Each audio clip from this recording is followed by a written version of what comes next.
Welcome to the Bearded Finisher Podcast, your one-stop show for all things finishing and coatings. Your host, Zach, and a variety of industry experts will guide you through the art of perfecting your finishing and business game.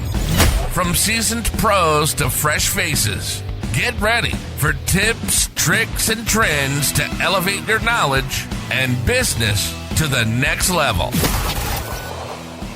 What is going on, everybody? Gary LeClerc. What is going on, Gary? How's it going, Zach? I'm doing well. Excellent. Well, I appreciate you coming on the show. Gary is with Stripwell. For those of you unfamiliar with Stripwell, I'm going to let him jump into it, but they make a user-friendly DIY stripper for furniture and cabinets as well, I guess. Any type of wood finish that you're trying to remove, you guys have a product for that. Yeah, we developed it. It was actually a few years ago we came onto the market. It came out of my background in furniture restoration. I dealt with all the harsh chemicals that any pros listening know exactly what I'm talking about. The stuff that'll change the color of your skin if you leave it on too long, and the good cause stuff. all sorts of issues. So yeah, they call it the good stuff in the industry. But what we hope to do is actually create something that was actually good for not only the person using it, but also the project. Won't harm the project and won't harm the planet. So that's our goal from the beginning. And we developed sort of a DIY version of that, though pros do use it. There's a lot of pros that do use it, especially in states in the U.S. that have real strict laws when it comes to chemicals. They're getting more and more. It's just trickling through. So we're trying to get ahead of that curve, and it's really a passion project for me because, again, growing up in it, which we'll get into later, I guess, but I grew up in restoration. So being around those harsh chemicals for so long, I just really wanted to get away from that and move other people away from those chemicals too. Well, let's kind of jump in. Let's hear your history, how you got into the distribution world and the chemical side. Let's have it. Well, my backstory, I'll try to give this the short version. My dad started our business back in the 80s. I grew up around it. I was 6 years old learning how to refinish furniture with him. So I have pictures. I have actual pictures of me at 6 years old wearing a respirator. So it was pretty good. Safety first. That's pretty awesome. I mean, getting started early. I know. I was started young. My siblings all worked in the business too.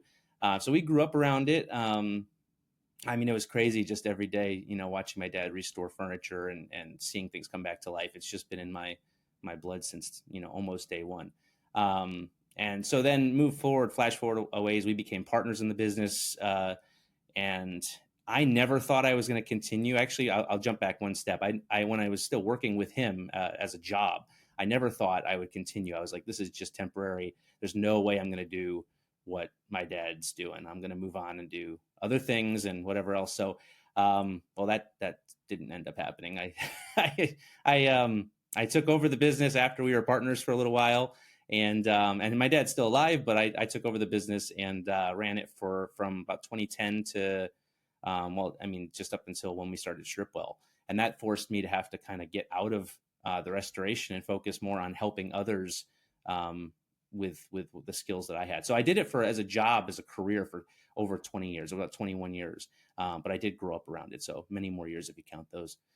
But yeah, and so then I got into Stripwell, and that was sort of a funny thing. I've always been an entrepreneur. I mean, that's just been me since day one. I've never been able to work for anybody. I just love the creative process of being an entrepreneur. I love the ideas, that you kind of set your own ceiling. You wake up and you just grab life, by the horns and do what you're going to do with it, and the sky's the limit. Succeed or not, it's on you. Yeah, exactly. So for me, the Stripwell came out of, it was sort of, I stumbled into it in a way. And the way that worked out was that I was actually looking to start a second business. It was going to be a service business where we would strip furniture for clients, especially DIYers, and then get it right back to them. So real quick turnaround. So it's going to be a shop set up, just ready to just knock stuff out. You drop it off, pick it up the next day kind of thing, real fast. So just stripping and let them do the finishing. Exactly. Because we saw that that's kind of the way that a lot of the DIYers were moving. They want to be a part of the project. They want to have their little stamp on it, but they didn't want to do the harsh chemicals and all that. So the problem with that is, as we were exploring that business model, realizing that hiring people to work that job, you're dealing with OSHA, EPA, you're dealing with a lot of regulations because you're using the harsh chemicals. And so I set out to develop kind of a secret sauce for that business And when we developed it and it worked, just one day, and I'll be honest, this is just behind the scenes stuff. I was sitting and watching Shark Tank, like many of us entrepreneurs like to do. Yeah. And I'm sitting there, and it just hit me like it was like punched in the face. I was like, if I was ever standing on that carpet presenting an idea for a business, and I was trying to tell them about this, service business franchise thing with this secret sauce, they would look at me and say, we have no interest in the franchise business, but we do have an interest in that secret sauce. And so that's where I just took a harsh pivot and sent it out to 10 refinishers across the country that I knew personally. And I wanted to get their feedback, and they were all actually super impressed with how well it worked. And there's a little learning curve, but they were impressed by how safe it was. The fact that you could use it without gloves and it could get on your skin and it doesn't harm you at all. The fact that the fumes have no toxins in them that cause any damage to your body. But yet it still removes finishes. They were pretty amazed by that. So that's where it just took off like a rocket, and I had to make a pivot. Any entrepreneur, most entrepreneurs know that you start off on one path. There's no straight path to success. I mean, you take the one that presents itself. If a turnoff shows up, well, shit, let's see where this one goes. I mean, that's awesome. So a little bit about Stripwell. Let's just kind of all, forgive me for my, we'll call it ignorance. So I've done plenty of stripping, use the good old fashioned, the good stuff, the solvent base that you can't even hardly buy anymore. I was able to get a drum of it when I still had my business. So, the little side hustle, selling it off to the side. Sorry, OSHA. I'm not in business anymore, so you can't come after me. But so we did a lot of lead paint removal. So there was a product, and I always got it at SW because I don't know where they got it. I don't know if they made it, but it was a stripper. It was a chemical stripper, but it came with like a paper backer that you would brush it on, put the paper on, leave it sit.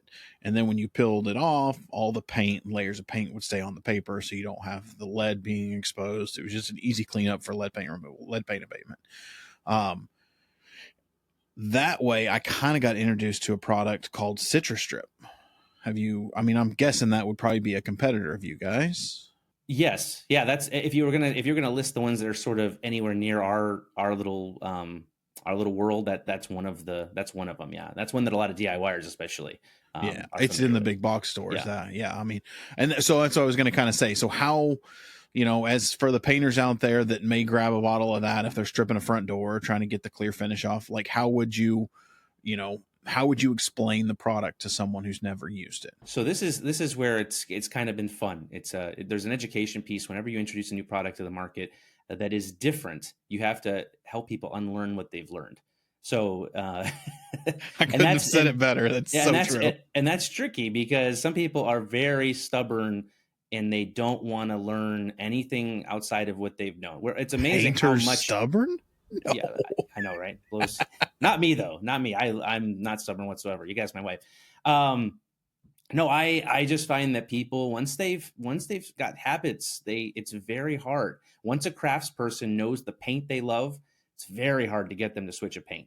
Once they're loyal to something, it's partially a brand loyalty.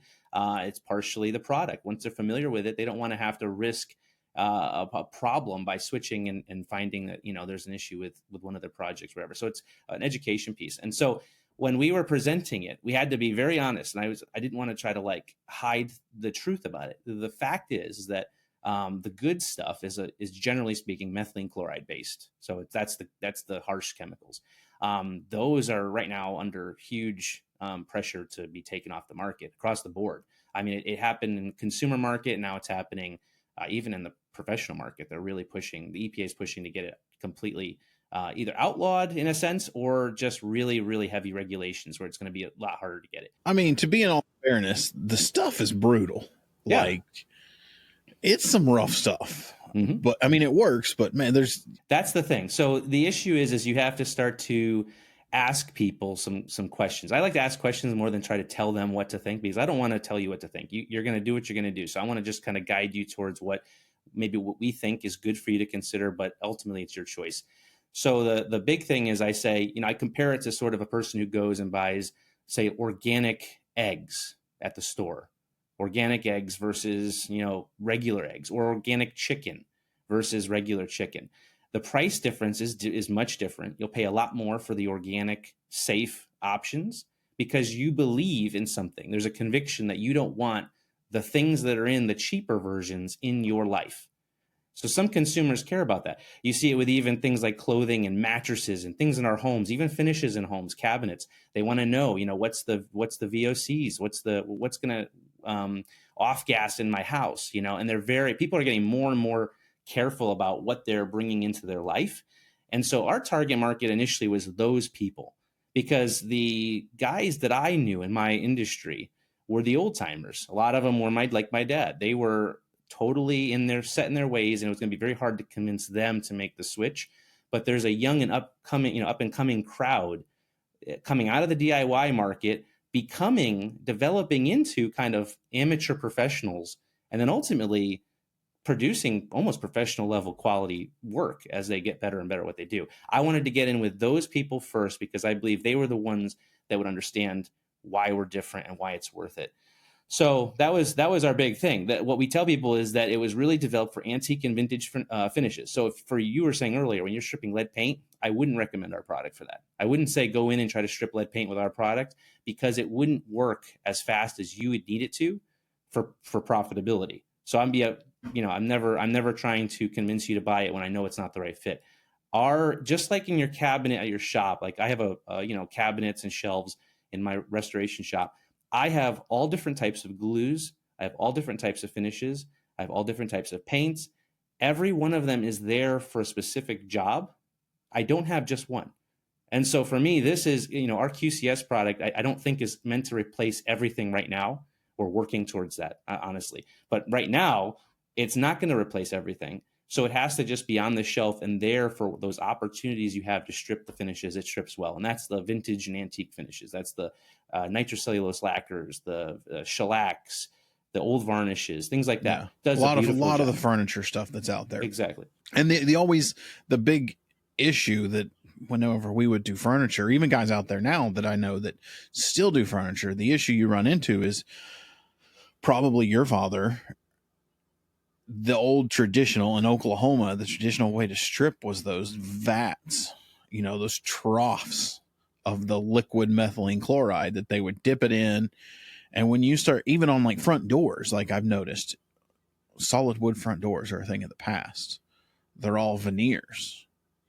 And you start throwing that methylene chloride and start scraping off finish on some of those veneers, and it'll delaminate the veneer right off the MDF core. Yeah, it eats the glue right through that because the veneers are so thin. So I mean, with the what's the word I'm looking for? With the subtleties of the way materials are changing, I think it's always good to have those, like you said, those bullets, or those different tools in your chest and your toolbox to make sure you can adapt, because you can't even use methylene chloride on a lot of front doors anymore because it just delaminates them. And that's the big thing, is that in restoration, my goal was always to restore something in a way where, and this is where I did a lot of work for resellers who were very particular about how the outcome would look. It wasn't just about making it new again. It was about sort of preserving the character that it had, but then giving it just a fresh look. So someone could put it in their home and it's not dirty and grimy, and it feels clean. So my goal was always to be very gentle with the furniture. I think that's more of a restoration mindset. I see on Instagram and social media, people just throw some 60 grit on a grinder and they just go crazy. And and that's usually right around the time that they learn what veneer is. That's about that moment right there. Why is it changing color? It's so true. It happens all the time. I mean, and I feel so bad because I know, they don't know, they're learning. And that's part of it too, is like you make mistakes, you learn from them, and that's part of the process. But the idea is trying to be super gentle across the board, gentle on yourself, gentle on the project, and gentle on the planet.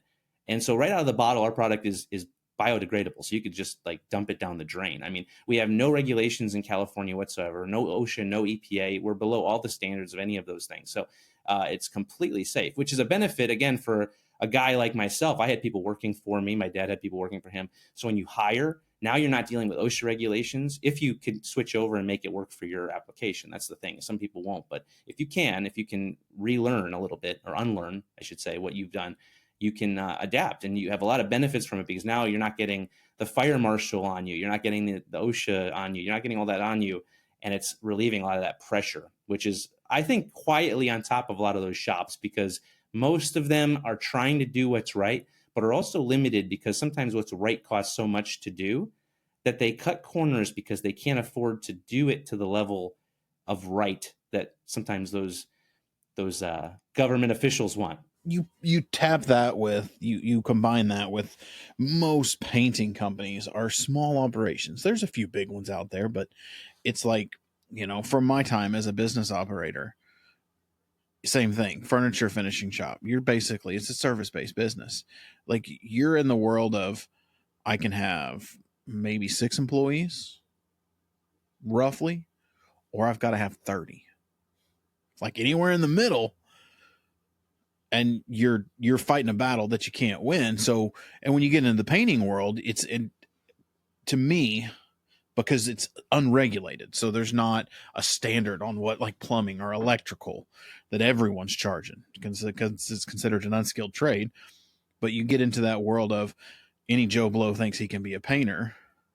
So your pricing is all over the place. So as a business owner, as an entrepreneur, there's not a lot of capital opportunities unless you're just saving your money and not getting a paycheck to be able to invest in some of those big expenditures that come with doing stuff the right way. Right. Exactly. And then the penalties for not doing it the right way. If for some reason someone raises a red flag, I know of a shop personally, a friend of mine, and was in the business for a long time, had someone working for him. That person got fired in a not so pleasant way because of issues going on. And that person went and reported everything he could to everyone he could to get that shop in the biggest trouble he could buy. He wanted to set it on fire, in a sense. And it really, when that hammer came down, it was like, really, because again, and that person I'm talking about, the one that owned the shop, he was trying his best to do it right. He wasn't trying to, he's not out back dumping sludge into the river. He's like, that's what they used to do, not anymore. But he was trying to do it right. And I think everyone wants to do it right. Most people, I would say. But the cost sometimes to do it, the machinery, there's recycling systems and things like that, but that all costs, that's a big investment. And it doesn't necessarily, contribute to the bottom line for the company. It's all just, infrastructure stuff, for the it's all just capital overhead, what they call indirect. There's so much indirect cost when it comes to dealing with solvents. I think that's one of the other reasons, like in the painting world, water-based coatings have done very well.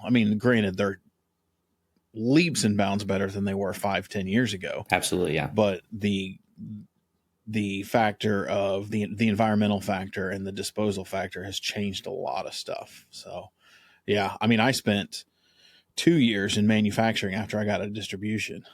So I was going to ask you, from the world of owned a finishing shop, furniture finishing, it's eye-opening to go into manufacturing. Would you agree to that? It is so you have to enjoy pain. That's a great way to put it. It's brutal. I know. It's like, it's when it's one thing to just stay in your lane and do what you've done. And like, there's learning all along the way. I think the day that you stop learning in anything you're doing is the day that you should just pack it in. You have to be learning all the time. There's a Japanese word I love. It's in lean. I'm a big proponent of lean principles. So like the lean principles of manufacturing. So, Kaizen is a word that a lot of people who are familiar with lean would know, but it means kind of continual or constant improvement. The problem is that like constant improvement means constant work. Improvement doesn't just happen. You don't stumble into improvement. You have to work at improvement, and that's across the board at every category of everything in life.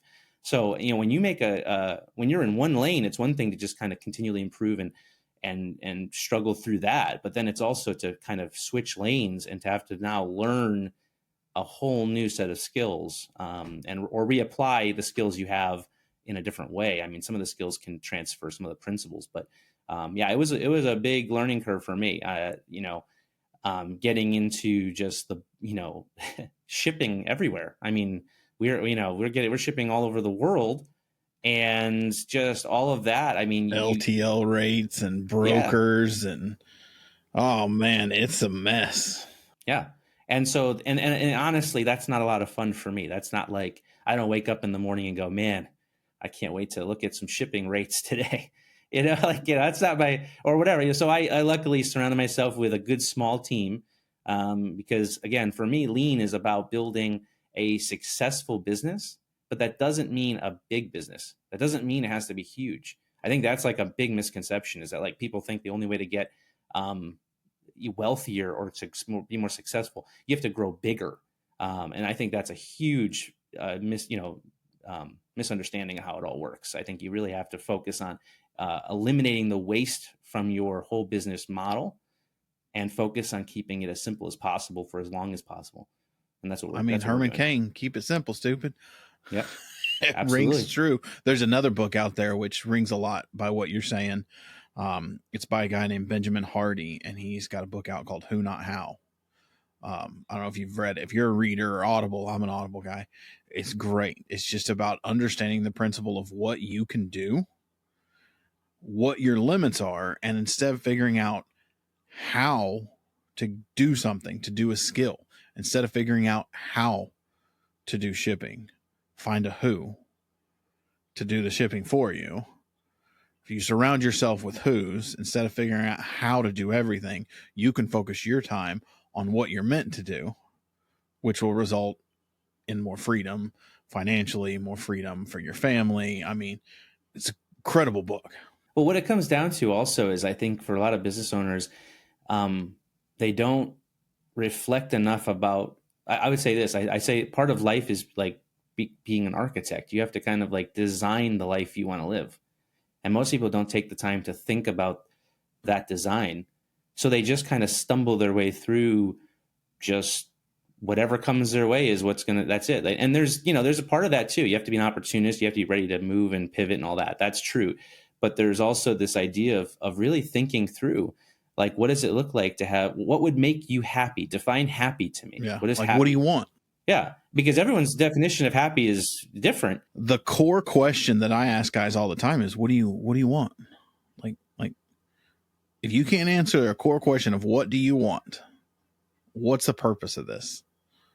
Doesn't matter what anyone says about it. Just, you got to figure that's like the number one principle, your core want in life, and everything should be geared towards that. It's funny because in business, most of the time, people who start businesses or run businesses, money is a driver. Being wealthy is the driver. For me, it's just, I'm a minimalist at heart. That's just how I am. Money to me is unappealing, and it actually kind of frustrates me most of the time. So my thing with money is the coal that I shovel into the engine. That's all it is. That's the only reason it's there. The vanity stuff, the showing it off in the community by what you drive or what you live in and all that stuff, to me, that none of that's appealing to me. My goal has always been freedom, which is a different definition. And I think most people confuse the two. I think 100% wealth is freedom, and it's not. There's a lot of wealthy people who are completely enslaved to what they do. For me, freedom comes when I can spend time with my wife and kids, when I can use the abundant resources to help other people, that's to me is the joy of what money can bring. It's really, anything else is it's just fuel other than that, just to kind of keep doing other things. So same. I agree with you 100%. Like goals, finding out what you want. Money's a tool to get what you want. The sooner you understand that money is nothing other than a tool to get you to that goal, man, it makes life so much easier. So much easier. So let's jump into, where is Stripwell right now? Like, what's your distribution look like for the guys, listeners on there that say, hey, shit, let's give it a shot? Yeah. We distribute out of Arkansas, actually. We distribute out of Arkansas. we have my shop here in Connecticut is what we consider home base. I have a big industrial space, a commercial space. That's where I was running my restoration business out of. And so I just sort of converted that into the space that we call, the home base. But really that space is used primarily for overflow storage for us, for other products, and also for kind of research and development in a way where I still do projects, test our, new formulations on things. I post a lot of videos on social media. It's me. It's funny. People, that's just, I get a kick out of it. One time someone emailed and said, could someone call me and talk to me about, I'm having trouble. And I called them up and I said, hi, this is Gary from Stripwell. And they're like, wait, are you the Gary? And I'm like, I'm the only one. That's I'm like, but it's just funny. Social media has this way to turn people into celebrity. And that's not the way I think. I'm a guy that's done this a long time, and I enjoy talking to people about it and helping them. And, it just so happens we also sell a product, but I don't like to be a product pusher. I don't like to peddle product. I like to help people find the solution they need for whatever it is they're doing. I mean, that's, the key principle of sales is, informing people and relationships. You're selling relationships. Byproduct can be whatever it is, but relationships is at the core of every sales. Yeah. So we were working on an interesting distribution model. Again, this is kind of coming back from how I don't like to play by rules. So when someone tells me this is a rule, unless it actually is a rule. I mean, if the government tells me it's a rule, that's a little different. But if someone is just telling me that's not how you do it, I've been in. I don't like to. I'll listen. I always think you should listen to people, but doesn't mean you should actually do it. So for me, I'm always thinking outside the box, and we distribute through what I call micro distribution. So we have our product manufactured in Florida, and then we have it shipped to various locations in different amounts. And it's micro, I call it micro distribution or micro fulfillment. And so what we do is on our back end, and we're growing this out, but my goal is to sort of take the model of Amazon or of these other huge companies that have huge facilities and apply it on a very small micro level to a small business, to a smaller business. So what we do is we ship a certain amount of quantity. We could track it. We know what's on those skids that go to the individual. And then right from their home, they actually pack and ship our product and send it out. So that's how we do our distribution. Because there's nothing in it that's hazardous or dangerous, like there's no regulations on it. It's different if you had a different product, but for us, we could do that. And so the goal was always to say, okay, instead of, again, lean thinking, wasteful, building buildings or renting facilities or doing that where you're throwing money away, that adds no value to the customer. That adds no value to the business. What adds value to the customer is when the product arrives very quickly. So when we're told that someone orders something from Amazon Prime and from us, and we beat Amazon Prime, that's pretty cool. So for us, it's this idea of how can we spread out and have it arrive to people faster, because we're not in retail. So we have to be able to get to people quickly. And then how can we use the business and leverage it to benefit others? So for a little while, he doesn't do it anymore, but I had a firefighter that on the side, he would fulfill for us. And so it was great because he was a family, 3 young kids having trouble making ends meet. And I was like, listen, you want to be a micro fulfiller for us? So sent him a skid of product, all of what he needs.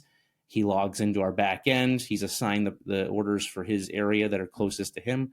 And he was making an extra $500 to $1,000 a month working with us doing that on top of his other job. So he was able to help his family pay bills and things like that. So that's where you could kind of leverage business, if you think of it differently, to benefit the community, benefit people, use it for something good, not just, so that's how we do our fulfillment right now. So how's what's the take on, as coming from the manufacturing world who sold through distribution and retail, what's the take on getting into retail? I mean, because one would think there's definitely going to be a need of the painter who needs it today. Not every, as you get into that world, or you need one more court or something to finish. Like, you guys have plans for retail? We have plans. I'll say this: retail. I think for us, it would be more. I'll use the term boutique retail in a sense. I don't think it will be big box for us for a while or ever. because I don't think it fits our model. Part of what makes Stripwell different from every other company, like literally you could look them all up, is that me specifically, loves restoration, loves refinishing. Like I love to help our customers, not just, again, buy our product and all right, leave us alone. I love to be involved. I love to respond to people's questions beyond just the stripping process. So sometimes they say, hey, I just stripped it using QCS. I love that.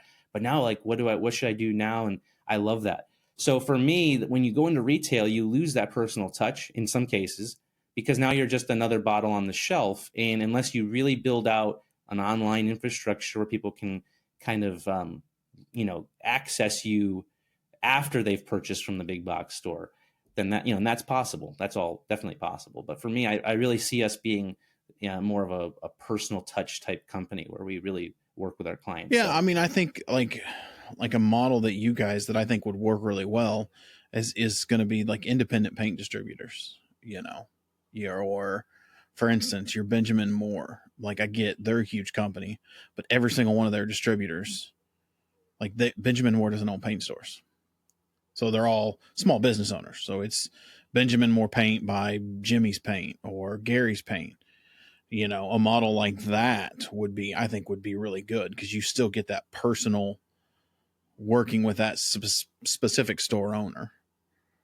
That would be a good one for you. And it would do really good into the contractor world too.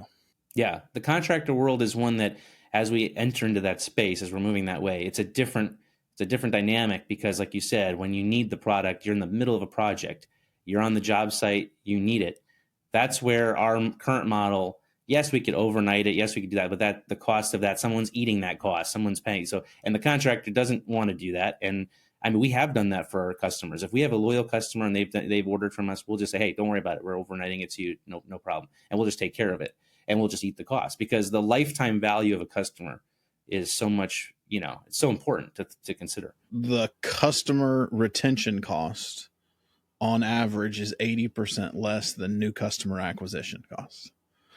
So you're eating an extra $15 or $20 to overnight a bottle of stripper versus trying to figure out how to get a new customer, which could cost you, there's some businesses, particularly painting. I want to say new customer acquisition in the contractor painting world ends up being around like $120 a customer is what it costs you as a manufacturer or a distributor to get a customer. That ain't cheap. Right. No.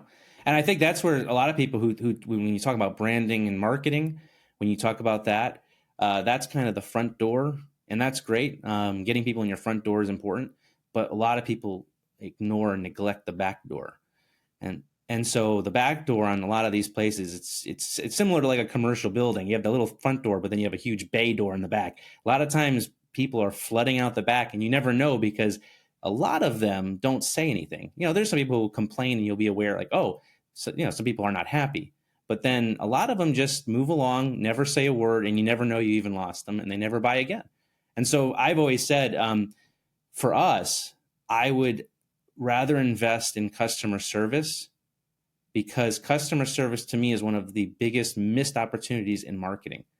Customer service is like, if you can wow people and amaze them with your customer service, that personal touch, they will become so loyal to you that you'll have to do something incredibly wrong to really lose that loyalty. And that's the difference between a commodity and a brand, where when you're just selling a commodity, people are always looking for who's the next cheapest, who's the next that's going to run a sale, who's the next that's all they're thinking about. But when you're a brand that you have built a personality, a culture, people don't I like to call that. it an experience. A brand has an experience. A product has a price. I mean, an experience is everything. I mean, it doesn't matter when I talk to guys all the time and helping them grow their brand or develop a brand, I tell them, I'm like, so I read this book, not forced. Had this guy that read this book when I was in the corporate world, and it was called Inside the Magic Kingdom. And it's a hypothetical, it's fiction. And it's about this guy who takes like 6 people, all different works of life, and they spend 3 or 4 days at Disney Park, seeing everything that goes behind the scenes for Disney to create the experience that they create. And he sums it up at the end, and he's like, you know, the guy teaching the class, we called him Disney Dave. He was like, so who's your competition? And, you know, convenience stores, naming all these convenience stores and big box stores for hardware and naming the other ones. They're doing that. And he was like, so what I want you to understand is anyone that provides a better experience than you is your competition. Because in today's world, when you get into the millennials, Gen Z, the younger Gen X still, it's about experience. You know, we want to see stuff. We're visual. I mean, social media, good or bad, hate it, love it, it has turned everything into being very visually appealing. But it's also kind of segued now into teaching people about the brand and the experience behind the brand, you know, where people want to see you. Part of the reason they buy Stripwell is because they've watched you and they're like, I trust this guy. You've created a level of trust with the customer. So they're like, I can call up and be like, you're the Gary? Like, I feel like I know you and your whole dang family. I mean, I get that, like, oh yeah, I saw you post that picture of your kid, you know, people comment. But that's what people want. They want to feel like they're buying from a friend. They're not buying from a big box store. That's that experience brand that people are always talking about. I think that it's important. You said a few things I'm going to try to jump on because a lot of great stuff there. I one book I read once, it was I forget what it's called, but it's about Sam Walton starting Walmart. Can't remember the title, but anyway, in the book, he says something. He says, listen, if a Walmart comes to your town, he was like, you won't beat us. Like you can't beat us on price. That's for sure. So don't try. He says, if you're a small hardware store and we come into your town, you have to do something completely different. And he talks about, and he says, and he lists things, and he's talking about the experience. He says, you have to have little DIY classes in your store. You have to have staff that walks people through how to do everything. And because Walmart doesn't do that. Walmart is come in, get what you're going to get and get out, and you pay the cheapest price. That's a price customer. That's a customer that's purely, and a lot of our country, you know, we kind of became a price culture, you know, like whatever's cheapest, you know, and we forgot quality also matters, you know, and things a lot more matters than just the price. But I like, you know, I remember hearing that, and it's absolutely true. It's like when you're in business, you have to pick the game and the field you want to play on, because if you try to play someone else's game, they might beat you only because you're playing the game that they're playing, that they understand. But when you switch the game and you focus on what your strengths are, you can create a whole different dynamic. And you mentioned, because now suddenly you're not trying to keep up with, like, for example, a power lifter is not going to run a marathon because they're not built to run a marathon. They're built to lift weights. But a marathon runner who goes and tries to lift the weights that power lifter is lifting is never going to be able to do it. So it's just two different games or two different sports. You gotta pick the one you're in and say, how do I dominate this space? What's my strengths and what do I do? Because if you focus on what everyone else is doing and you try to just copy, mimic, whatever, you're never gonna develop in anything that's you know, and likely you won't stay in business. Play your own game, right? Don't go mess with someone else's game. For sure, yeah. And so, I mean, I think that's huge. And I also think you mentioned this Disney Dave guy. So my family's a big Disney family, so that, you know, I kind of got a little excited when you brought up Disney. No, we do. No, my wife especially. No, we love Disney. We actually surprised the kids this summer with a trip. They didn't know until the day of. We literally were on a plane 2 hours after. They blew their minds. It was so much fun. But I think a point that you made without necessarily meaning to make it was that book was about Disney. It had nothing to do with your industry whatsoever. And I think that a lot of blue collar guys, a lot of the guys in trades especially, only focus on their trade. They don't actually educate themselves outside of that trade. So they become really, really good maybe at what they do, but they don't ever think outside of that. If I would talk to my dad about, hey, Dad, let's apply some of these, Disney experience things to our business, he would be like, what are you talking, like, what are you talking about? Like that there's no value in that to that person, because their mindset is they're a tradesman. They're about, doing the work. But how you do the work and how you can learn from so many different industries, so many principles that are there, it's like it changes the game completely. And that's why I think a lot of guys feel limited when they're playing a game, because they look at the guy down the road who's got 3 more guys than he does, and they're getting bigger contracts, and they're like, all right, well, we need the new van because that guy got new vans, and I need another few guys because I got to keep up with that guy.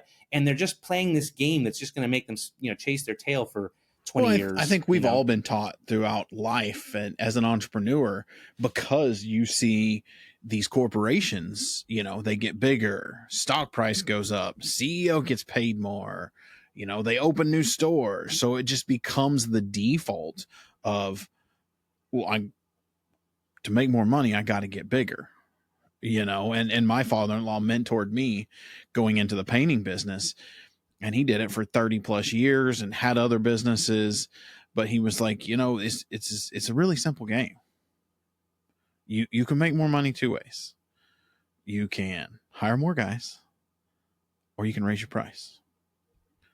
So before you do either one, you've got to find out how much work you're getting, how many estimates you're doing, what your acceptance rate is. If you get 100% of the jobs you bid, guess what? You're too dang cheap.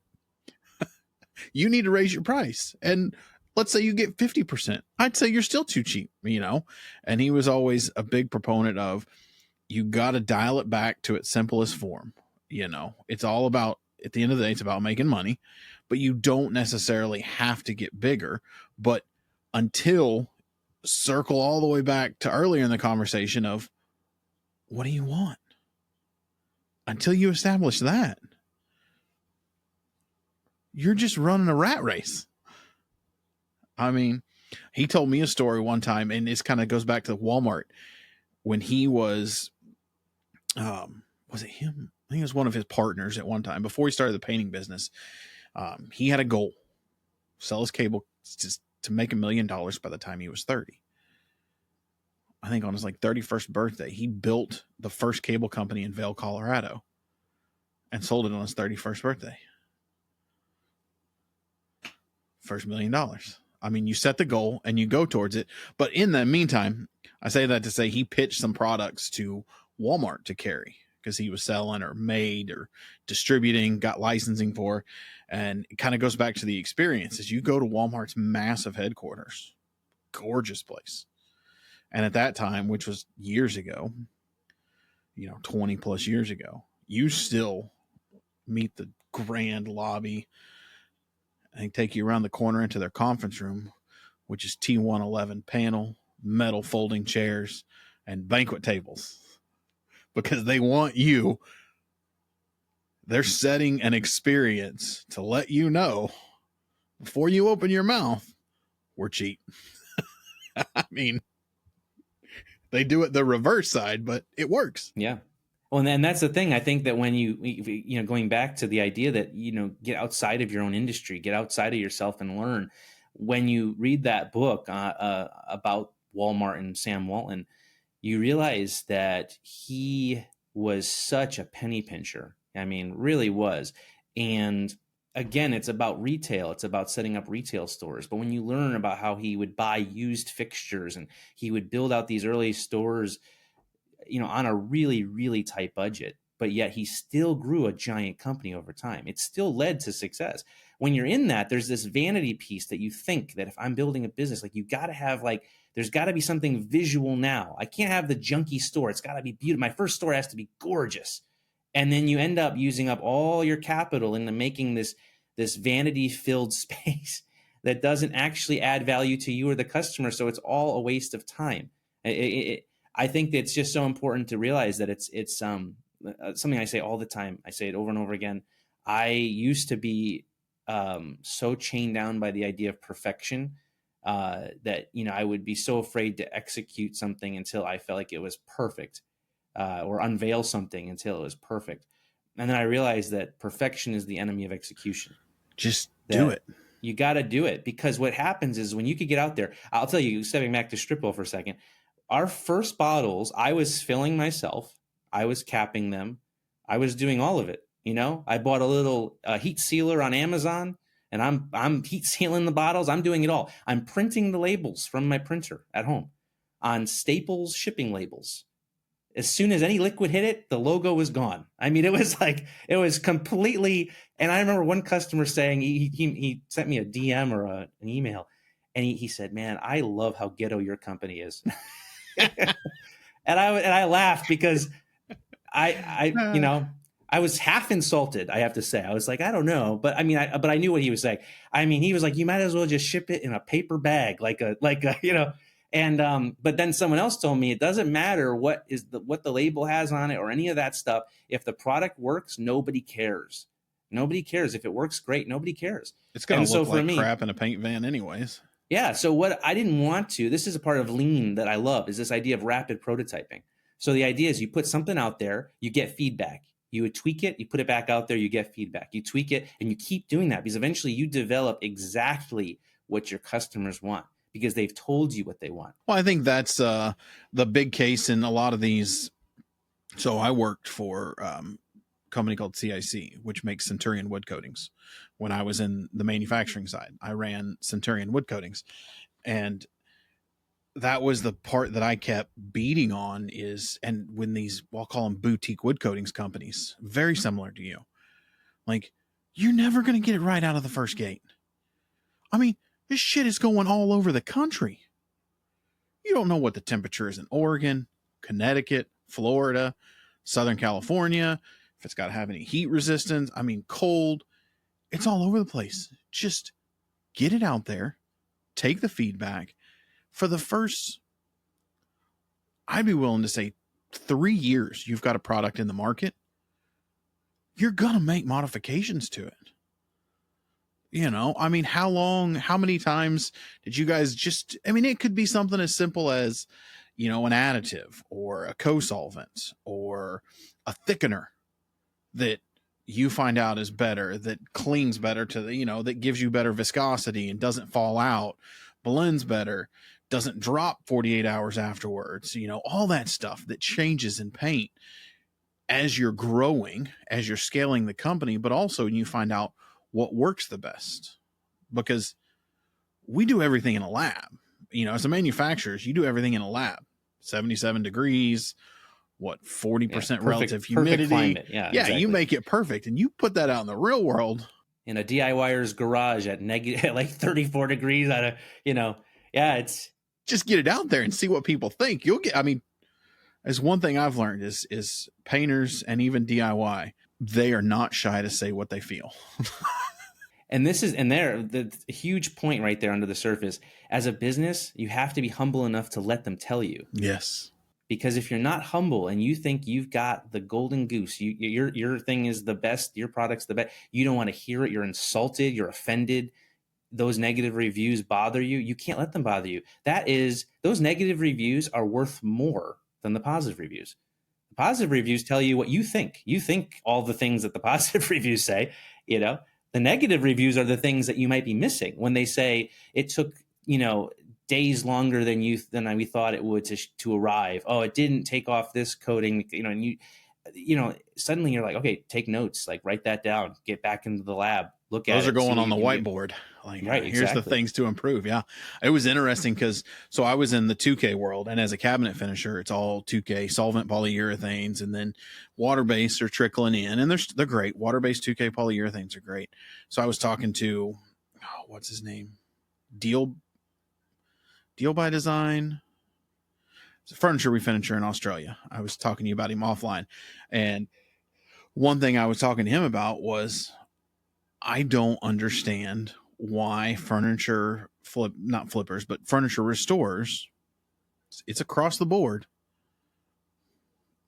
They don't touch, most of them. We're not going to touch CVs. None of them touch 2Ks. They're all strictly precats, shellacs, high build, nitro lacquers. And I'm like, why? I cannot figure out why for the life of me you guys don't. use a product that lasts longer. And he goes, and it clicked. It's like one of those click moments. He goes, 50% of my customers are repeat. I got to put a coating on that I know I can get off in 10 years when they want the piece redone. And I'm just going, holy shit. It was the weirdest click moment because we always were trying to convert those guys in the manufacturing world. They still are, trying to get them off of the Mohawk or anything solvent, trying to get them into water base. And it's like, do you know how hard it is to strip a 2K solvent polyurethane? It's damn near impossible. Yeah. Like, oh, now I know why the furniture world sticks in the lacquer. They do not stray out of the lacquer because you can strip it in 10 years and you know what's on it. I mean, the difference is that in the custom world, there have been times where I finish a project. I think I've hit a home run. It looks great. I think I've done everything exactly as it should be done. And I'm pretty picky. Like, I'm probably my own worst enemy. I'll sometimes redo a project in the shop back in the day. And the customer never knew I did it twice because I did it, didn't like it, stripped it again, and did it all over again. Because in the end, I wanted to be, proud of what it was. Well, anyway, you do not want to deliver a 2K poly coated dining room table. And then they go, oh, I just imagined it would be just a little browner, a little bit. And you're just like, okay. So what, and now they're just they just sit there looking at you and you're looking at them because the next person to talk someone's going to lose out here, and you're like, okay. Going to cost, someone's going to be paying some money. Yeah. I mean, so honestly, my answer to that question, and maybe this will help as you build your view of why we do what we do sometimes. I always said, I'm always thinking of the next guy. That's my answer, because in restoration, I'm very likely at best second person, but probably third, fourth, fifth person to maybe work on some of these antiques that I'm working on. And so if I do something selfishly, and this is like so important, this is like a soul check. When you're working on something, if I do something selfishly because I want to get it done faster and I want to get out of my shop and get paid, I am doing something to the next guy, to the future, that I can't rest with that. So if I'm using a glue that shouldn't be used on that project, it's just not the right glue. It's going to either fail too soon because I don't want to use, or it's too strong and it's not the right application for that job, where it's going to be a bear to get apart in the future if someone has to re-glue certain joints and now they're fighting what I did. I have to think of the next person. And so I know there's like a balance there of like efficiency and durability, but my thing is I think of reversibility and maintainability. So a nitrocellulose lacquer, you can rub it out. If it gets scratched, you can easily fix it. But as far as durability, it lacks there. That's where, going back to what we were saying, there's products that all have different reasons to live. I have done kitchen cabinets for customers. And at that point, I'm like, go CV, go 2K, get something that's really going to last, because the likelihood that they're going to refinish their cabinets is really slim compared to furniture. They'll probably down the road, someone will tear them out, put new cabinets in. That's, but for furniture, you have to think about the next person and a way to honor what the piece is. Now, some of the stuff that you said, the flippers, people who are just kind of taking that kind of almost throwaway furniture and doing something to it, that doesn't matter. But when you're dealing with antiques and I was in more mid-century furniture, and I repaired a table owned by Abraham Lincoln from the White House. Like it didn't refinish it. The leg broke off. A museum called it. That was pretty cool. I was looking for like a national treasure map or something. I was like, there's got to be something in here. There wasn't anything.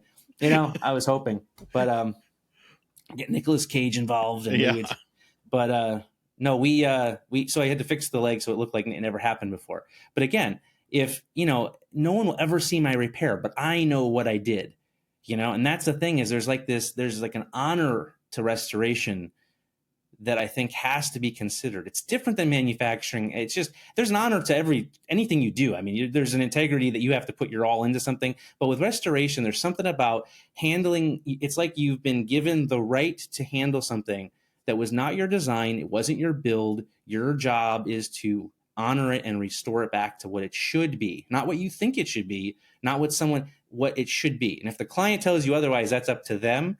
You have to obey what they say, but for the most part, it's doing it the right way as it should be. That's a great outlook on the furniture restoration. It's been interesting as I've kind of dove into the furniture restorating world, like it's on the podcast and talking to guys. Like, I think there should be, and I was telling Aaron with Moore's Refinishing, I'm like, you should be the one that starts this, Aaron. Like, somehow, whether it be like, I know a guy but you have to modify the furniture a little bit, and he does, he puts coins with his logo and everything hidden. You can't see it in all of his kitchens and when he builds them.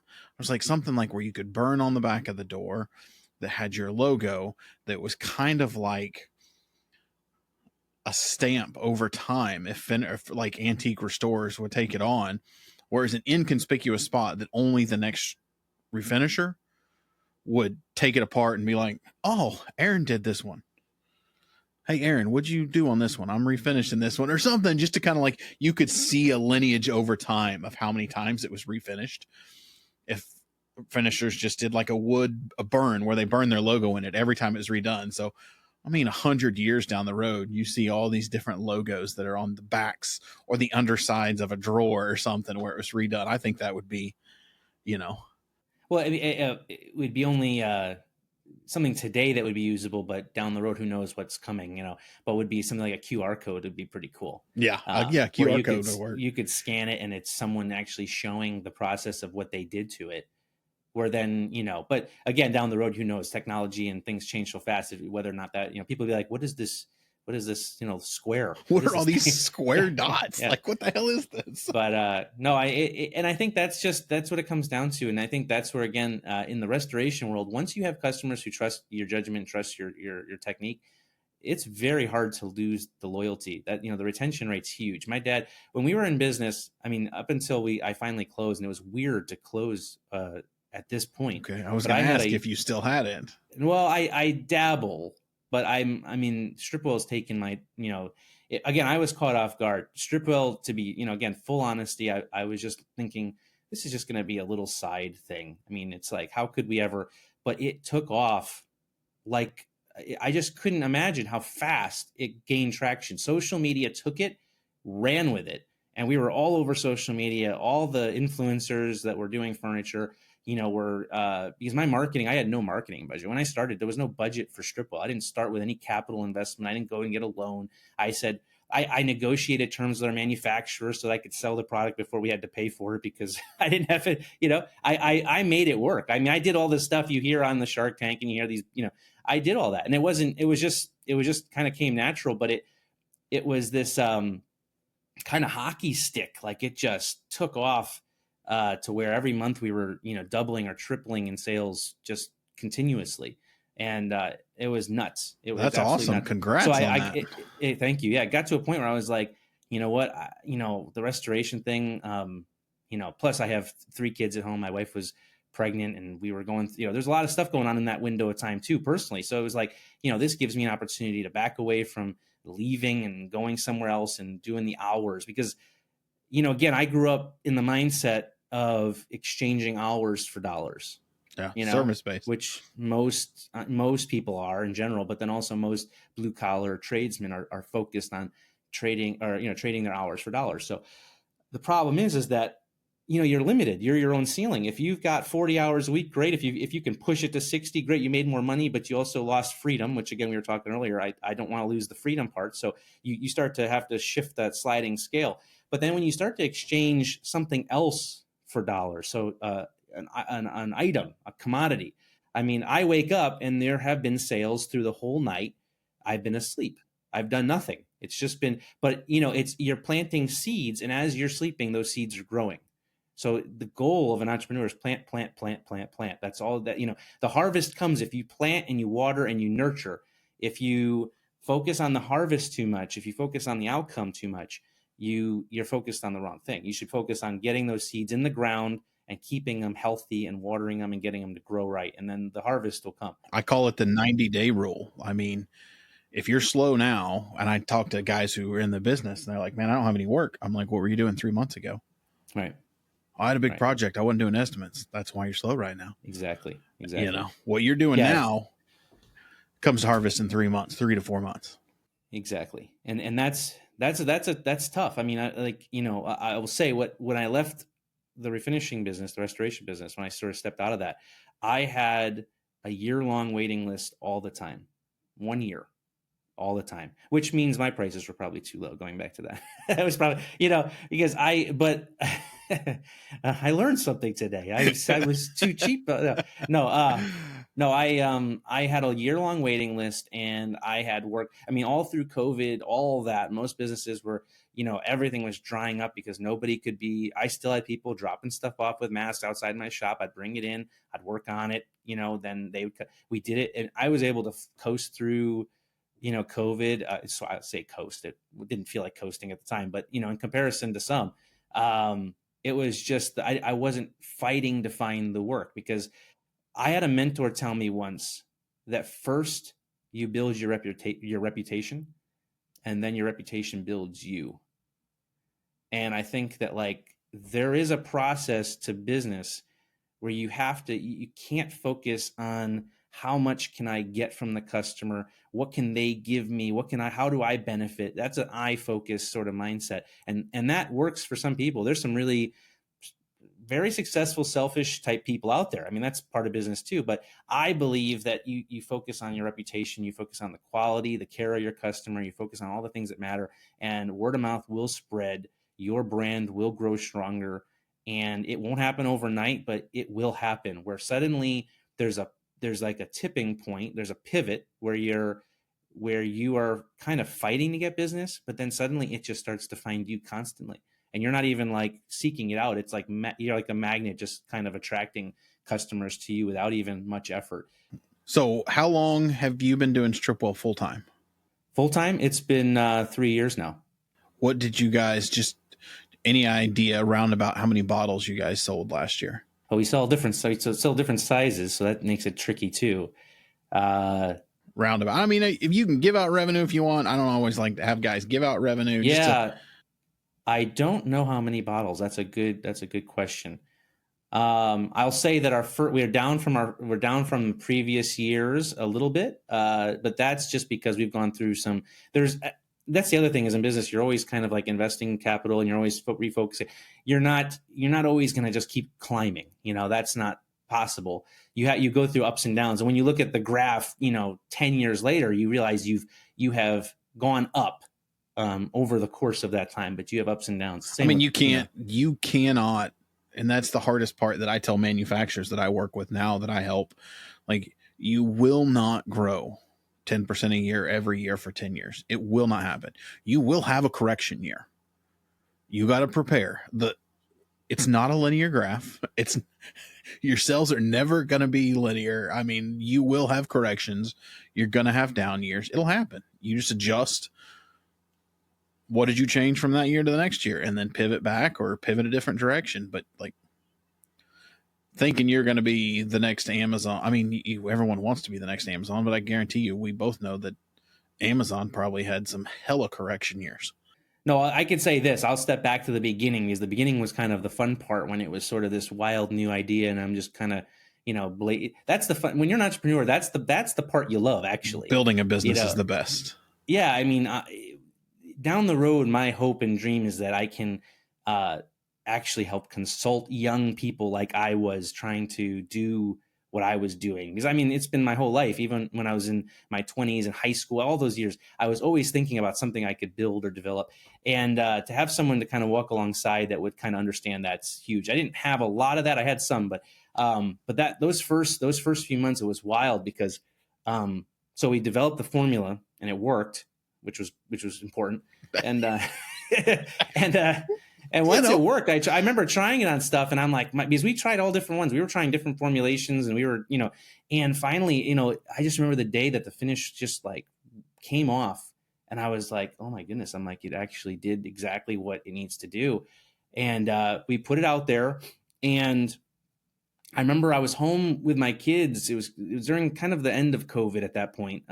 So there was still COVID stuff going on at schools. If your kid got COVID, you were out for 10 days, that kind of stuff.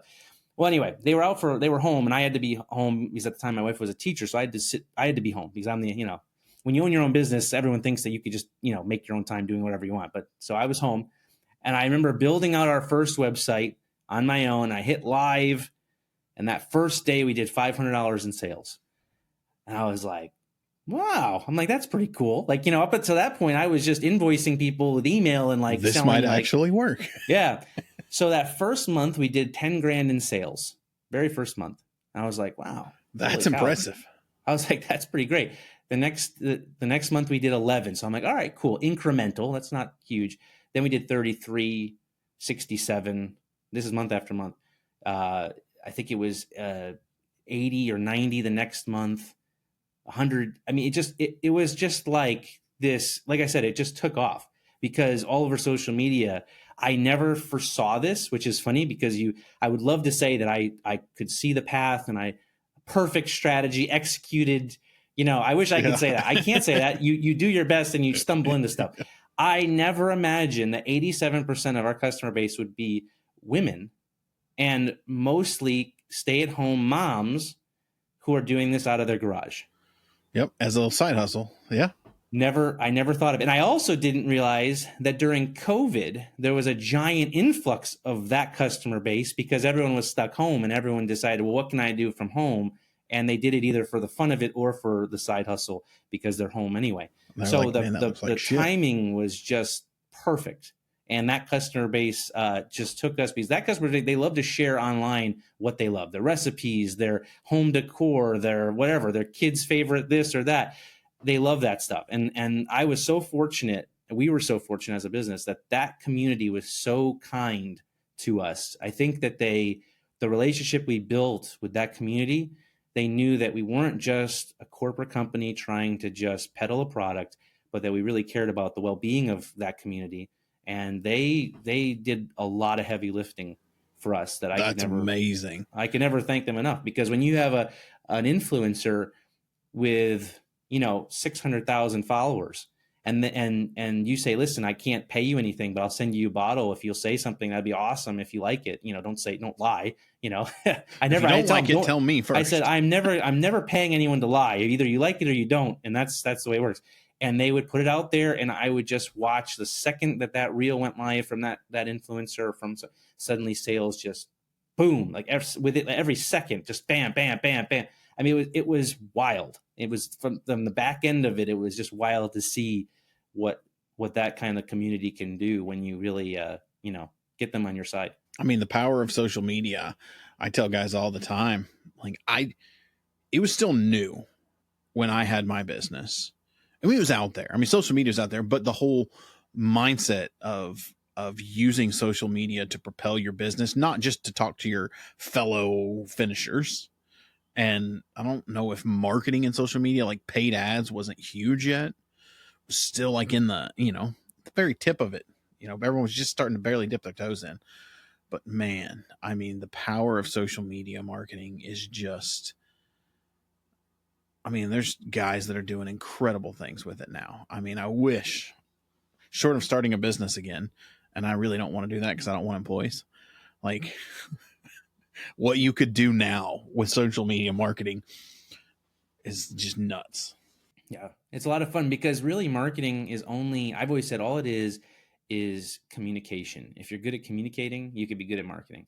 If you're good at sharing with people something that you're passionate about or love, if you care about people too, I mean, that's a big piece of it. There's a lot of marketers out there that'll just feed. I mean, there's so much trash all over the internet, just ads for everything under the sun. And a lot of it's not worth it. But when you really believe in something and you can communicate why you believe in it and why someone else should, I mean, it's just an amazing world. I remember when I got in with my dad, we didn't have a website back then. That was when websites were the thing. Like that websites were up and coming.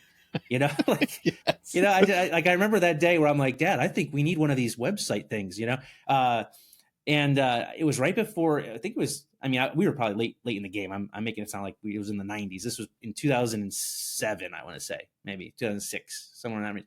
But it was right before the big recession. It was right in that time. And there was all these warning signs about the economy and problems are coming.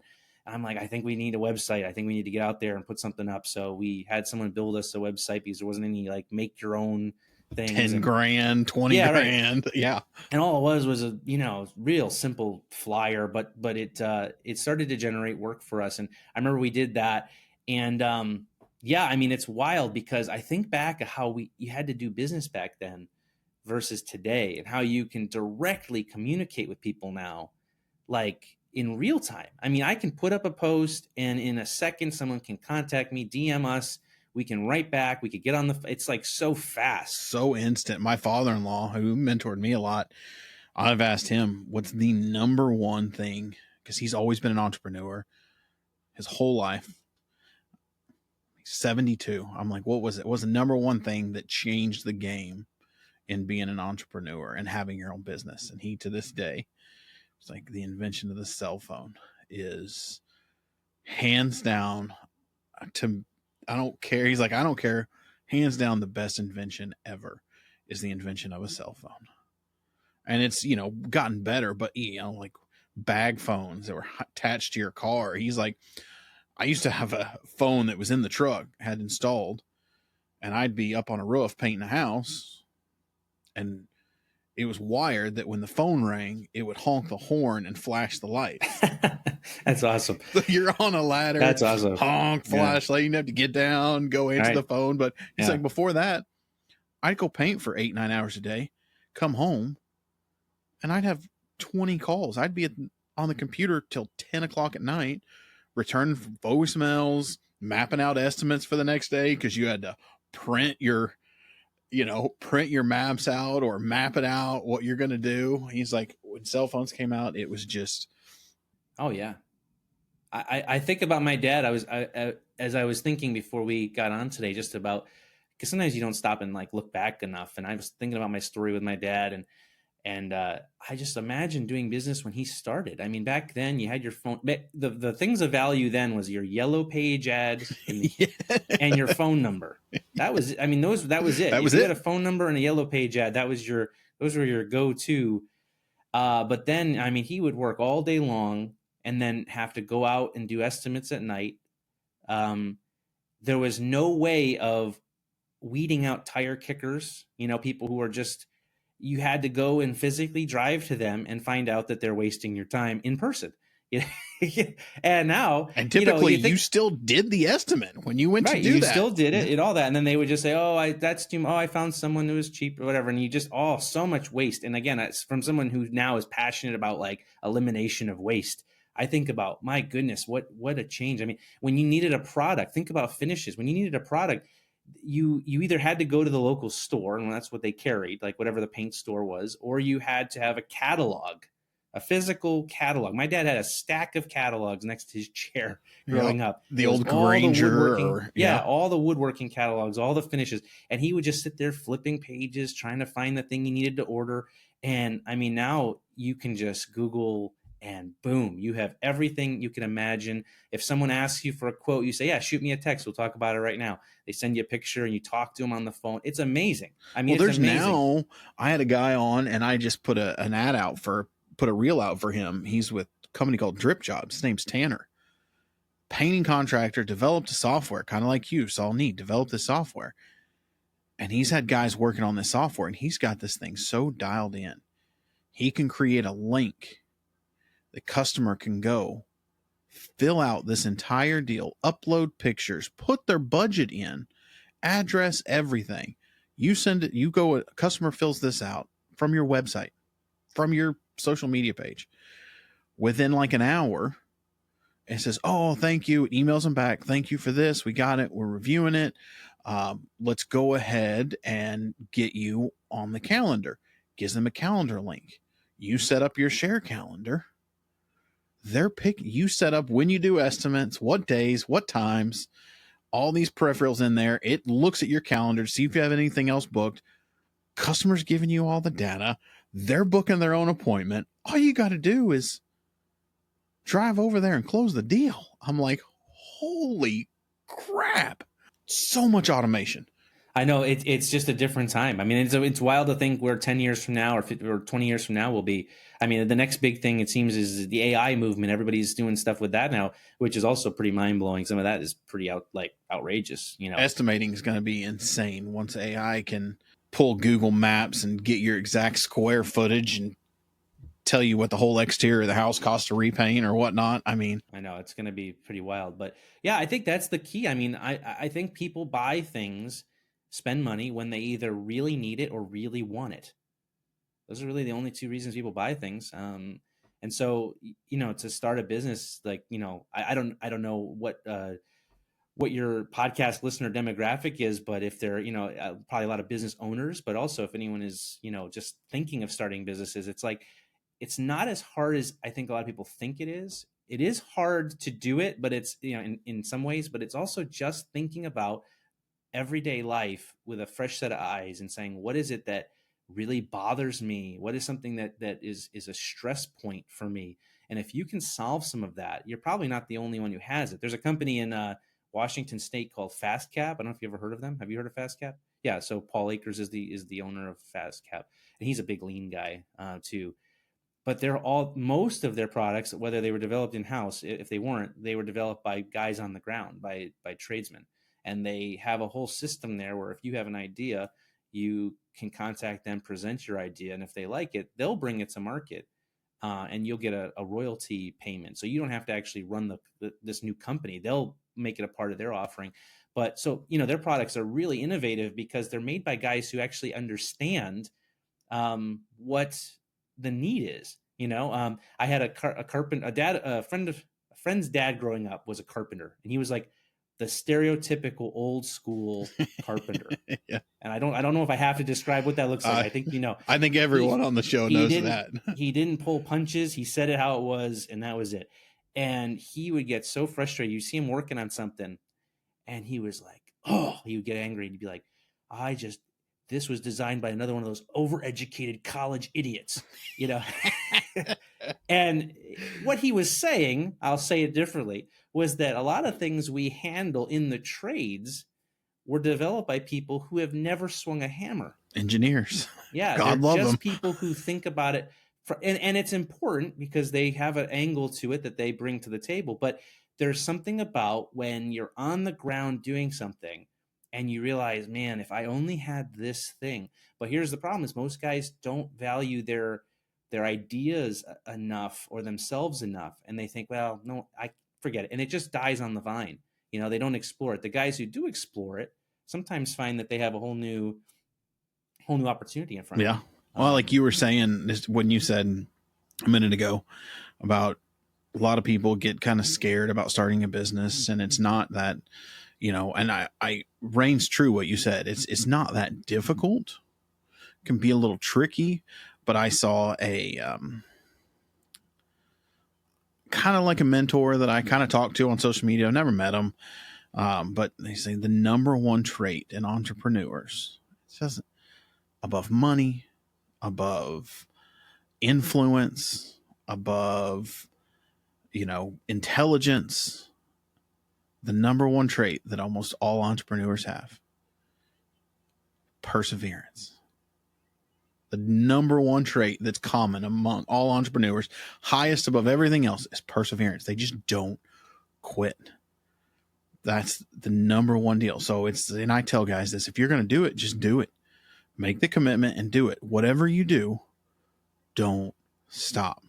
Yeah, you got to be willing to take a punch, and you're going to get knocked down. It's going to happen. I mean, but just keep going. If you keep going, you'll come out on the other side and you'll be a better entrepreneur and you'll be very successful. Yeah. I was just talking to someone the other day, and we were discussing how the just do it mindset, that's not a shout out to Nike, but just do it, was this idea that a lot of people get so hung up with unless, and we sort of mentioned this earlier, if they can't do it exactly the way that they want to do it, they don't do anything. And I'll bring up, you mentioned Aaron Moore earlier. He's a great guy, and he just released his book not too long ago. Anyone can write a book, but writing it is the hard part. That's the thing. Like, you have to actually say, okay, I'm going to sit down and do the work. And he worked for I think he says 18 months on that book. He wrote and he chipped That's a away great at it book. because he was, yeah, and he did a fantastic job. I mean, the all across the board, the content's great, the photography's great. It's quality. It's a quality item. It's really a tool. And I've told anyone that I can is like, you should get that if you have the opportunity, because it's a really great reference. There's not a lot of them out there. You have to kind of find old books that are references. Yeah, for I mean, the restoration. art of woodworking or wood finishing is a book that's been out for years, but it is the most god awful book to read. It's mind numbing, but his book is interesting. Yeah, and things change too. There's new products and new ideas, and there's just new problems to solve. That's why books have certain shelf life. There's certain principles that are timeless, but there's some things that have a shelf life, and they do change as technology and things change. But his book, I mean, he sat down and did it, and that's the difference a lot of times is between someone who actually has something and someone who doesn't. It's just that person decided to get up and just do it. They just started again planting seeds, and you have to be willing to wake up knowing your plan. I used to go and make videos at the shop to sell Stripwell, to sell QCS when we had like 100 followers on Instagram, and I would have a piece of furniture there that I knew that when I finished it I had a guaranteed paycheck, but for some reason in me that video felt more important. And I may have been wrong, but I don't think I was, because every time I made a video, every time I put myself out there, it built a little bit more, and a little bit more, and a little bit more. And it builds that brand trust. Exactly. It eclipsed so in the moment, that $1,000 project sitting in front of you seems like that's guaranteed money. But an entrepreneur often thinks like, well, I know that's the guaranteed money, but what's what am I not seeing? Yeah. And there's a line there where what could it be? Yeah, and so and that can lead to some epic failures, and it can also lead to some epic success, because you're willing to roll the dice that much. You're like, you know what? I just believe in myself enough to know that if I put my all into something, I could do it. I can do it. I was watching an interview with the Dallas Mavericks owner. I won't keep you too much longer. I just brain farted on his name. He's in. God dang it! The guy that owns the Mavericks. He's on. Oh yeah, the Shark Tank. Yeah. Oh, I'm drawing a blank. Sweet. Too. It's not just me. I call him brain. I can picture his face. I can't say his name right now. Mark Cuban. Mark Cuban. So he was doing an interview in Dallas and with young college kids, and he said something that just rung true to me. He's like, guys, Nike says it. The whole theory is you don't want to go work out, but just go do it. Just do it. He's like, you're gonna fail, and you're probably gonna fail miserably. But guess what? It only takes one success. You could have 100 failures. It only takes one success. And you could be up here with more money than I got. You just got to keep going. I mean, and I'm just like, holy crap. I mean, that reigns very true. And you got someone like that worth $5 billion that's made some smart decisions, but he'll admit it. I got lucky. Took one success. I just posted yesterday on the Stripwell account on our Instagram. It was just a little blog post, but it was this idea of turning crap into fertilizer. That's a Garyism. I think I always say this. I don't know if anyone's else said it this way, but I have gone through in my life, personal and in business, a lot of crap, a lot of hard stuff, a lot of real life stuff, hard stuff. And there is no value in that hard stuff if you don't turn it into fertilizer. If you don't convert it into something that feeds your future, or not just you, but also other people, because sometimes your failure will simply be you talking to someone someday, telling them your failure and preventing them from having that same failure. What's funny is the place I used to work, they had we had a lab tech, been there forever. His name was Gary. And he would say random stuff just about like that when you think about it, you're like, holy crap. And we called them Garyisms.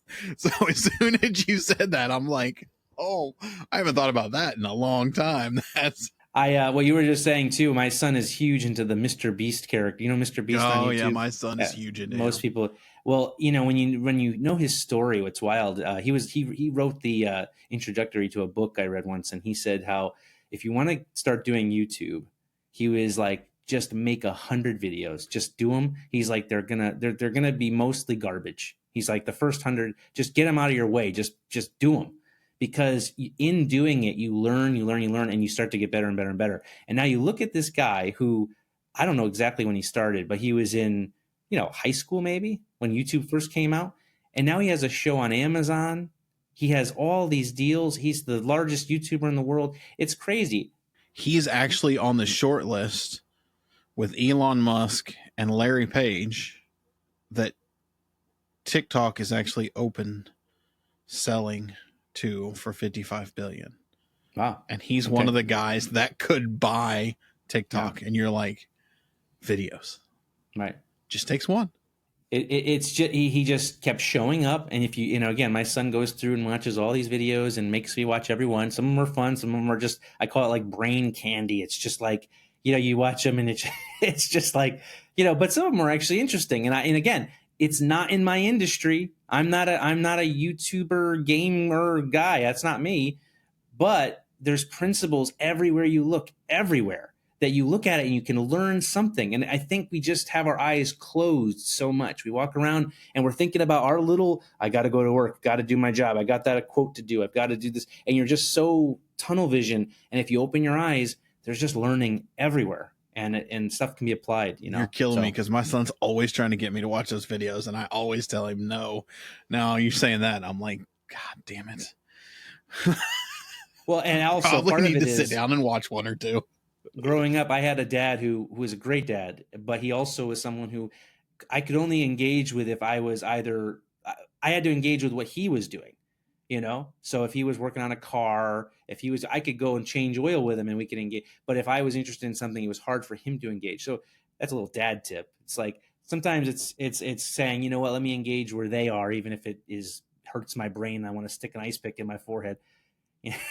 Because some of that stuff is just like, I'm like, oh my goodness. I just don't get into YouTube. Like, my son loves watching everything on YouTube, and we had to kind of cut him off because I don't know, the stuff he was watching wasn't bad, but he's 7. My son's 7. Yeah, exactly. Yeah, so my son has just turned 7.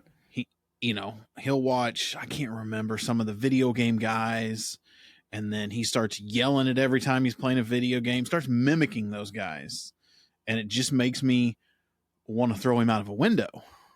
So I'm like, all right, we got to cut this off for a little bit to see if your attitude gets a little different, or you don't start mimicking these guys. Yeah, that's the rough part. Everything in moderation. Yeah, everything in moderation. Everything is not like, too bad. In that young generation, everything is just like, you got, because I'm old as shit, you got a mushroom on Mario, and it's like screaming and jumping up and down because you hit a box and got a mushroom. Like, that's the level of over excitement or whatever you want to call it. And it's just like, no. But I guess you're right. I need to get more on that level. See, learning stuff. Well, I don't want to keep you too much longer. I know we kind of went over a normal hour, but it happens. Great conversation. One of my favorite questions that I like to ask everybody who comes on the show is the theory, and the whole premise behind the show to me is introducing my community, the finishing community, whether it's entrepreneurs, painters, contractors, restaurateurs, to the people behind the companies and who they are, and developing that relationship. So I don't know if you've seen any episodes, but I always like to ask, what's one thing about Gary that might surprise us, or a hobby when you're not running a business? What's life for Gary? What is life for Gary? Well, before becoming a refinisher, I was a drummer, played the drums. Oh, okay. And always thought I'd be a touring musician. That was my aspiration. I was going to tour the world. And that's it's pretty funny to think back. That was my thing. But even then, I look at the entrepreneurial spirit. I mean, to be in a band, there's so much of that, even just being in a band, And so do you still play? I still play, yeah. And not as much, but I do still play. That's pretty awesome. And it's that's probably one of my favorite hobbies, or something about being I would say, next to being in a spray booth doing finishing with, just suited up with some earbuds in, there's something really tranquil about that for me, that kind of, you're just kind of cut off from the world, and you're just, I would say next to that, being behind a drum kit, is a very similar feeling. You're just sort of in a zone, and there's something about, if you're a creative person, which probably a lot of your listeners are, there's, you know it when you hit that creative zone where everything goes quiet, and you're just like, it's like you're just in a room by yourself, and it's just like your brain just hits another gear, you know. And there's and with so much noise in the world, it's like it's hard to find those moments where I have 3 kids at home, a wife, I run a business, I have all this stuff going on. It's hard to find those moments where you're just, I know exactly what you're talking about. Yeah. That's pretty awesome, man. Well, Gary, man, I greatly appreciate you agreeing to come on the show. I think this has been an awesome episode.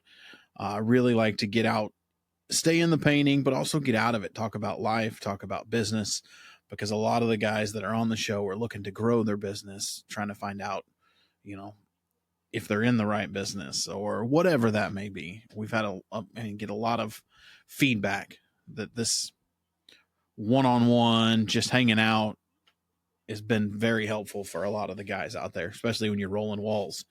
Put your earbuds in and spraying and just zone in. I mean, that's pretty good.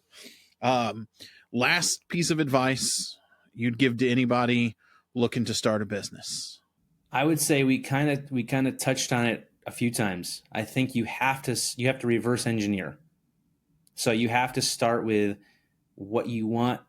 I think that I'll try to keep it short, but I think too many times we picture our future and we get disappointed when the picture doesn't match reality, when we don't get to the picture. Where I have started to focus on attributes or feelings, emotions that I want to feel in the future. So the picture doesn't matter as much. It's really what I want to feel when I get to that point. And so I don't get hung up on exactly how it happens. It's more so, these are the things I these are hills I'm going to die on. I am not going to neglect my kids for the sake of making more money. It's not going to happen. I will make less money. I think when you start there with principles and keep it super simple, like you said, keep it simple, stupid. Don't overcomplicate it. Just say, these are things I do not want to give up, and these are things I really want to have. And then reverse engineer that. Figure out what it takes to get there. Because if you just start without that target, without that mindset, you can just flop around a lot, and you have a lot of false starts, a lot of failures you didn't maybe need to have. And you just realize that it's sometimes just that self-reflection, to be quiet your mind, think about what it is you want to be and what you want to feel in the future. Yeah. And then have a vivid vision of the future. That's a great one, man. That's awesome. Well, again, thank you for coming on. Thank you for all the good advice you gave. Let's circle back and maybe get you on another episode and kind of see how things are going, see how distribution's going. I'd love to kind of document your success and see how things have, that road to success, how it's moved along the road. I think it's a really interesting one. All right. Thank you guys for listening. Every Monday, new episode coming out, and we'll see you next week. And that's a wrap on this episode of the Bearded Finisher Podcast. We thank everyone for joining. Keep hustling, keep learning, and never settle for anything less than your best. Remember, the path to perfection is a journey, not a destination. Until next time.